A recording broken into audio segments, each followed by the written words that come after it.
বর্তমানে পরকীয়া প্রেমের হার বাড়ছে না কমছে? কথা কই না? আজ নিউজে শোনা যায়, আজ ইউটিউবে শোনা যায়, হোয়াটসঅ্যাপে মেসেজ ঢুকে, আজ 3 সন্তানের মেয়ে আর একজনের সঙ্গে বেঙ্গালুরের জমিনে। কথা কয় আসেনি না? না, এটা ইদানিং 2-3 বছর থেকে এটার হার অনবরত বাড়তে আছে। এর মূল কারণ কোনটা? এর জন্য দায়ী আপনি স্বামী।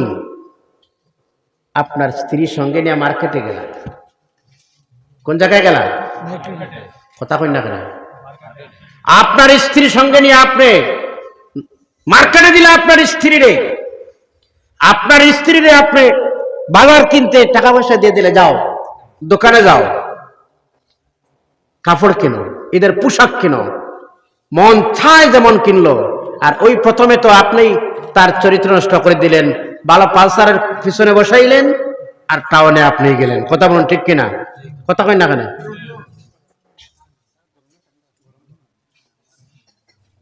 এখনো চা খাবার উপযুক্ত হইছি না, এখনো একটু রাখি দেন। সার ওয়াজ এখন হইছে তো? এখন হইছে না? না হইছে? একবার তো অসুবিধা হয়নি আপনারা? বলে হুজুর আপনার চাও বন্ধ করে দিলে আপনি। শুনেন, কিছু সময় নষ্ট করতে চাই না আমি, সামান্য সময়।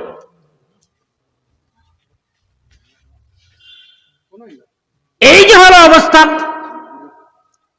পরকীয়া প্রেমের হার বাড়ছে। শুনো মুসলমান, পৃথিবীতে 4টে কাজ যখন বাড়বে, কয়টা কাজ? আওয়াজ দিয়ে বলো তো, কয়টা কাজ?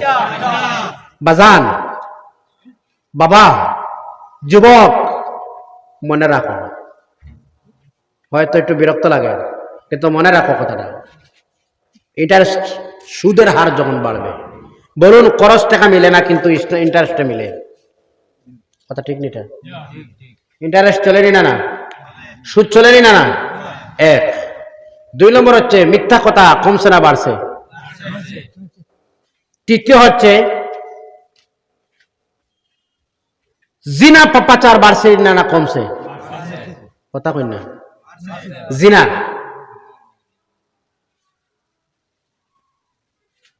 পরিষ্কার কথা হচ্ছে, কিছু সংখ্যক ব্যবসায়ী নারীরা রাত্রের বেলা ঘোরাফেরা করে এই জিনার মার্কেট নিয়ে, জিনার দোকান খুলে। কথা কই না? এখানে কোনো ড্রাইভার ভাই আসো, গাড়ির মালিক কোনো ভাই আসো? রাত্রের বেলা ফাহিশা বদমাইশ কিছু নারীরা আছে, রাত্রের বেলা ঘোরাফেরা করে এই জিনার দোকান খুলে। বলুন না নাউজুবিল্লাহ।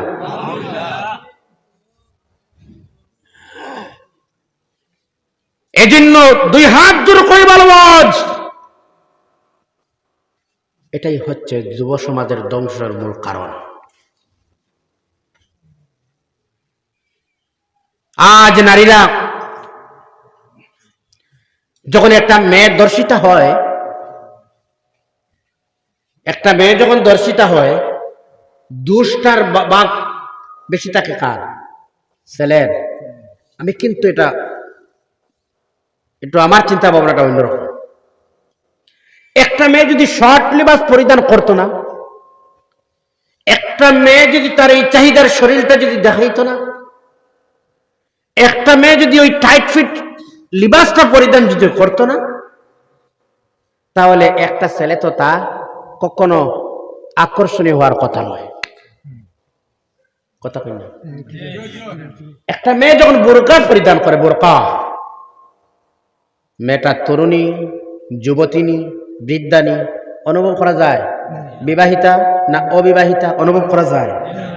যেটা অনুভব করতে পারে না, এটাই তার যৌন চাহিদার জন্য মেয়েটারে কিভাবে কৌশল করব?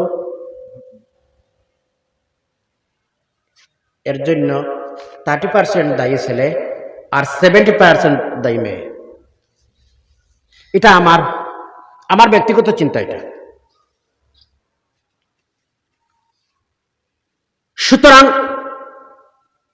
এই জমিনের মধ্যে এই কাজ যখন শুরু হয়ে যায়, জিনা, কথা বুঝলেন আপনারা? তখন আল্লাহ রাব্বুল আলামিন জালিম বাদশা মুসাল্লাত করে দিয়ে হেদায়েতের জন্য এদেরকে শাস্তি দেওয়া শুরু করে। এটা শেষ নয়, তখন ওই জমিনে ভূমিকম্পের হার বেড়ে যায়। মৌসুমের জিনিস বেমৌসুমে হয়। বর্ষার দিনে মেঘ নাই, আর বর্ষা নাই। কথা কিরকম যদিও লাগে, জিনার হার বাড়তেছে না কমতেছে? হ্যাঁ, ঘর ঘর ঘর ঘর একটা জিনিসের মাধ্যমে জিনা পৌঁছে দিস। কথা কই না খালি জিনা আছে না নাই? সুন্দর ভাবে ইমান ধ্বংস করার জন্য এমন একটা সিস্টেম, রুল, এমন একটা নিয়ম করছে, আপনি বাধ্য গুগলে সার্চ করবেন ভালো একটা জিনিস, আপনি কনফার্ম থাকেন একটা পিকচার, খারাপ পিকচার আপনার চোখের সামনে আসবে। কথা কই না কেন? একজন যুবক বার বার বার বার যদি এরকম কোন পিকচার দেখে, এত মানুষ তো একটাবার তো তার মনটা ওই দিকে যাওয়ার চান্স আসেনি না নাই? মূল কারণটা হচ্ছে এই যুব সমাজ ধ্বংস কিভাবে করা যায়। আর নারীরা রাস্তায় যেমন বেপরদার হার বাড়ছে। এজন্য আল্লাহর নবী সাল্লাল্লাহু আলাইহি ওয়াসাল্লাম বলেন,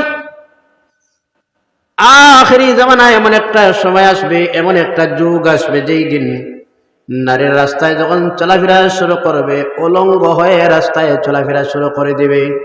সাহাবায়ে কেরামরা আল্লাহর নবী সাল্লাল্লাহু আলাইহি ওয়াসাল্লামের দরবারে আরজ করলেন, ইয়া রাসূলুল্লাহ, ইয়া হাবিবাল্লাহ, নারীরা কিভাবে রাস্তায় চলবে উলঙ্গ হয়ে?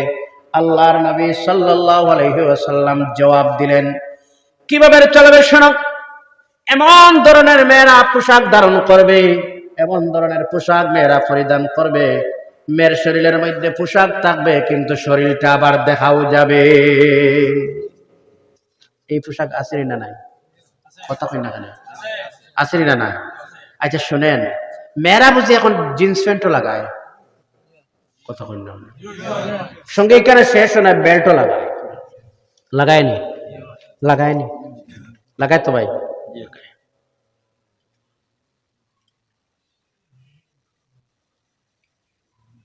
যে মেয়েটা জিন্স প্যান্ট লাগায়, বেল্ট লাগায়, টি শার্ট লাগায়, আর একটা ব্যাগ ঝুলাইয়া কিনারায় দেয়, আর একটা সানগ্লাস মাথায় দেয়, চৌকে নয়।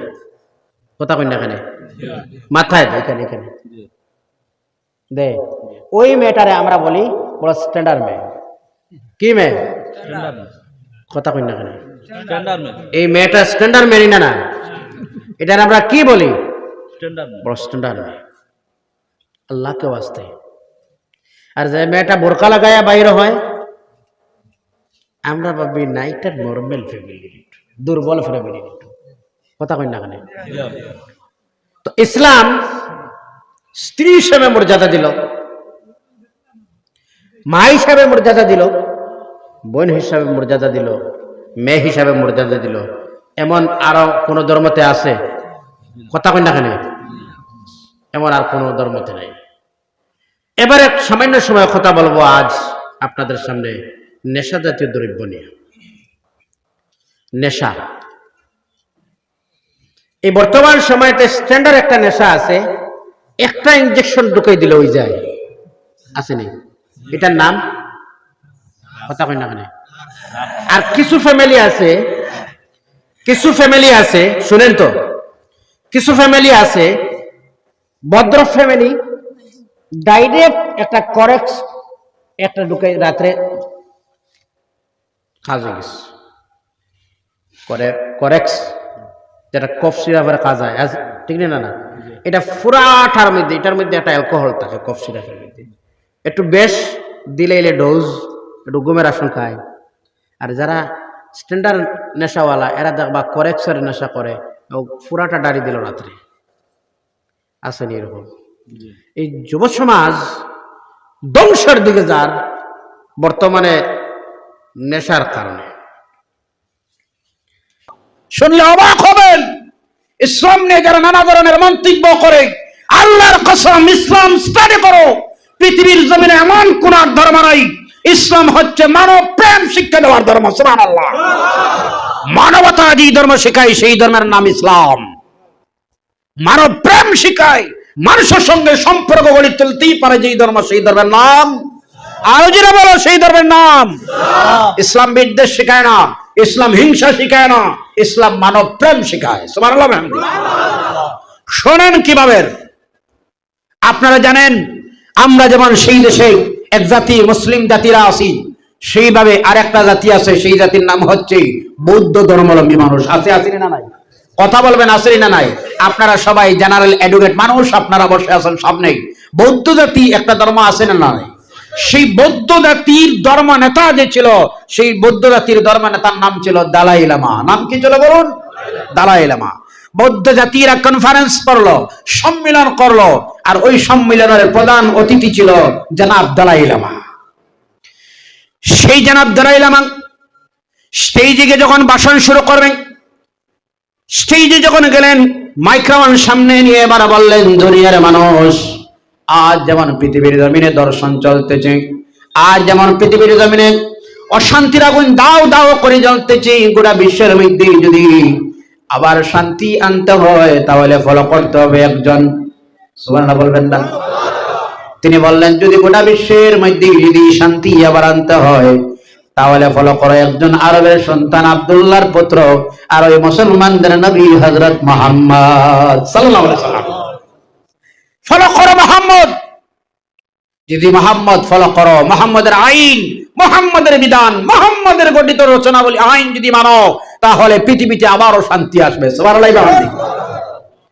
শেষ না যুব সমাজ, আজ যেমন কুসংস্কার সমাজের মধ্যে আরম্ভ হলো, আজ শুনেন যেই নবী নিয়ে আমরা আজ আনন্দিত, যেই নবীর উম্মত হওয়ার কারণে আল্লাহ রাসূল সাল্লাল্লাহু আলাইহি সাল্লাম নিয়ে খ্রিস্টান ধর্মের মানুষ ছিল।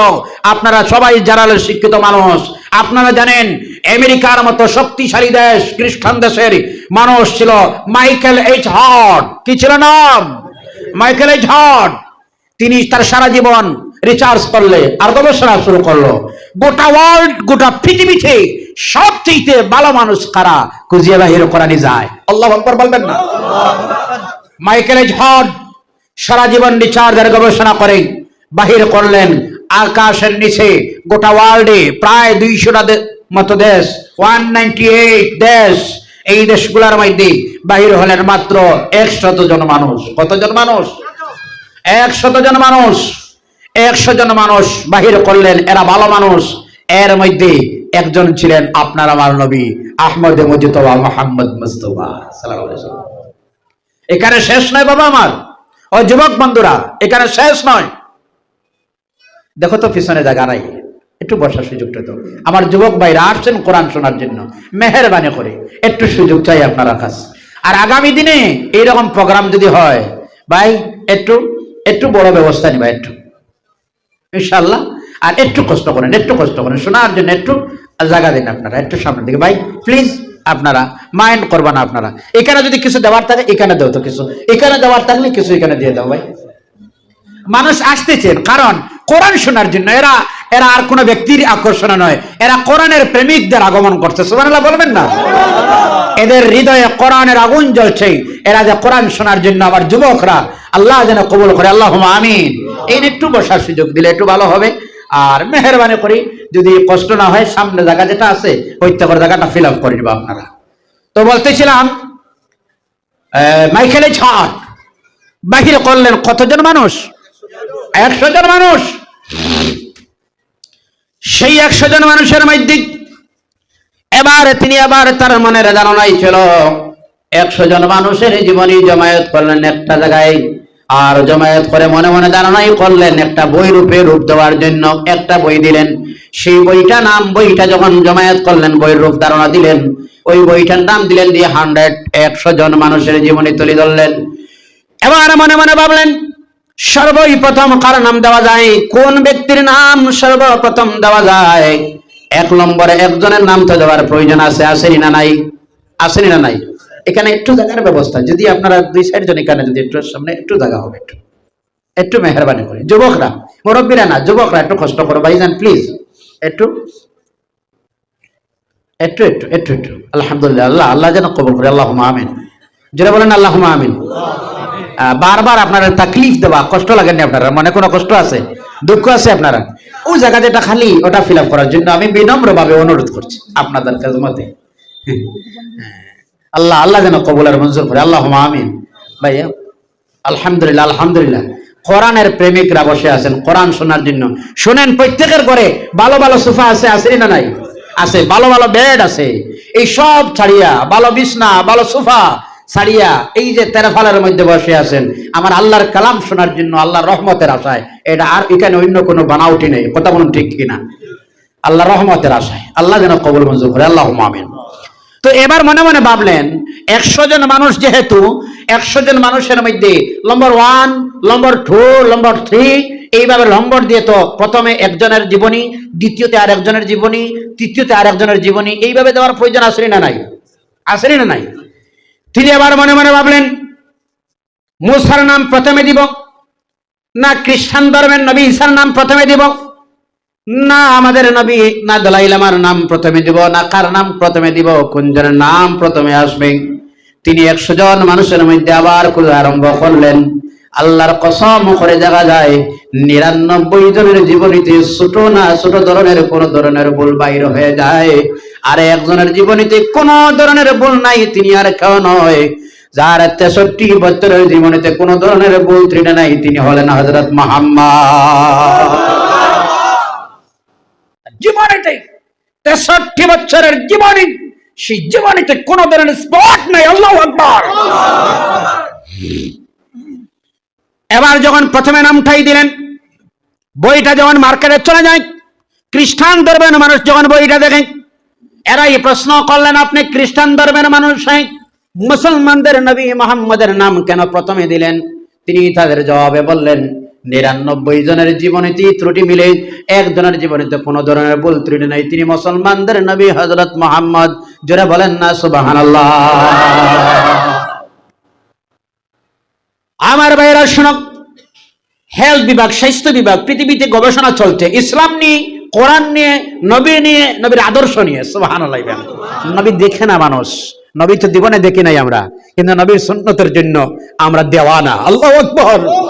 নবীর জন্য প্রাণ দিতে বাধ্য হয় মানুষ, তার বাচ্চা, তার স্ত্রী বিধবা করতে বাধ্য হয়ে যায়, তার সন্তানাদের এতিম করতে বাধ্য হয়ে যায়, নবীর জন্য প্রাণ দিতে বাধ্য হয়ে যায়। কথা বলো ঠিক কিনা? এত আশিক, এত প্রেমিক হয় কিভাবে মানুষ? পৃথিবীতে রিসার্চ আর গবেষণা চলছে। আল্লাহর কসম করে বলছি আমি, হেলথ বিভাগে যারা কাজ করে, স্বাস্থ্য বিভাগ নিয়ে যারা গবেষণা করে, এরা গবেষণা করলো গোটা ওয়ার্ল্ড, গোটা পৃথিবীতে কোন দেশের আবহাওয়া মানুষের স্বাস্থ্যের জন্য ভালো। সুবহানাল্লাহ। কোন দেশের আবহাওয়া মানুষের স্বাস্থ্যের জন্য ভালো হয়? আমাদের জন্য মনে মনে প্রায় সময় মনে হয় গরমের যখন সহ্য হয় না, ওই যে সামনে রমজান, যদি শিলংয়ে একটা রুম থাকতো, কথা বলুন ঠিক কিনা, একটু আরামিল তৈরি না, মনে মনে ধারণা হয়। আর যখন সহ্য করা যায় না, এরা রিসার্চ করলো, গবেষণা করলো, গোটা ওয়ার্ল্ডে, গোটা পৃথিবীতে কোন দেশের আবহাওয়া মানুষের স্বাস্থ্যের জন্য ভালো হয়। আল্লাহর কসম, সবাই রিপোর্ট দিল, জমা করলো, রিপোর্ট কার্ডে জমা আসলো, যে জমা হয়ে গেল একটাই দেশের আবহাওয়া সবচেয়ে ভালো, সেই দেশ হচ্ছে সোনার মদিনা। একটু জোরে বলেন না, সেই দেশ কোন দেশ? সোনার মদিনা। সোনার মদিনার আবহাওয়া মানুষের স্বাস্থ্যের জন্য ভালো। আল্লাহু আকবার। আজ ওই জাতিরা, যে সমাজের মানুষ আমরা, আজ আমরা যেই দিকে যাই সেই দিকে আমরা অপমানিত হই, লাঞ্ছিত হই, বঞ্চিত হই। সমাজের মানুষ এই জাতির অবহেলার নজরে দেখে। এর পিছনে কারণ হচ্ছে আপনার আমার আর কোনো কিছু নাই, কর্মফল। কথা বলবেন। আর সেই জাতিরা যেই দিকে যায় সেই জাতি অপমানিত হয়, লাঞ্ছিত হয়, বঞ্চিত হয়। পাসপোর্ট অফিসে গেলে সেই জাতির আর অনেক সমস্যা হয়। কথা বলুন ঠিক কিনা? কিন্তু যেই জাতির ইজ্জত সম্মান আমার আল্লাহ কি বললেন জানেন? আল্লাহ রাব্বুল আলামিন বলেন, ওয়া আনতুমুল আ'লাউনা ইন কুনতুম মুমিনিন।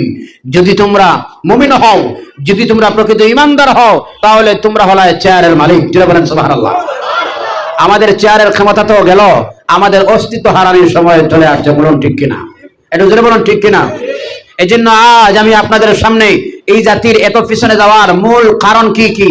বেশি কারণ নয় বাবা, এই জাতিরা এত পিছনে যাওয়ার পিছনে মূল যে কারণটা হলো একটাই, আল্লাহর কালাম পবিত্র কোরআন, আর একটা হচ্ছে আল্লাহ রাসূলের হাদিস। কোরআন আর আদর্শ, কোরআন আর হাদিস, এই দুইটা জিনিস আজ জাতির মধ্যে না থাকার কারণে এই জাতির এই অবস্থায় পরিণত হলো। কোরআন আর হাদিস, কোরআন আছে এই সমাজের মধ্যে সবচেয়ে মানুষের জন্য পৃথিবীতে আকাশের নিচে আর জমিনের উপরে সবচেয়ে বড় যেই নিয়ামত, সেই নিয়ামত হলো আমার আল্লাহর কালাম পবিত্র কোরআন।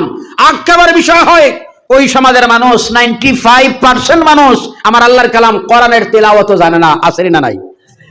আছে না নাই? 95% মানুষ কোরআনের তেলাওয়াত জানে না, বরং সেই জাতিরা ঘরে প্রত্যেক দিন সকাল প্রত্যেক দিন বিকাল কোরআন তিলাওয়াতের কথা ছিল কিনা বলতে হবে বাবা আমার। সেই জাতির ঘরের মধ্যে শোনেন, আজ থেকে 15 বছর আগে 12 বছর আগে আমাদের মুরব্বিয়ান যারা ছিলেন প্রত্যেকজন মুরব্বীরা ঘরে বসে ফজরের পরে আমার আল্লাহর কালাম কোরআনের তিলাওয়াত করতেন না? কথা বলেন। এটা আমরা শুনেছি।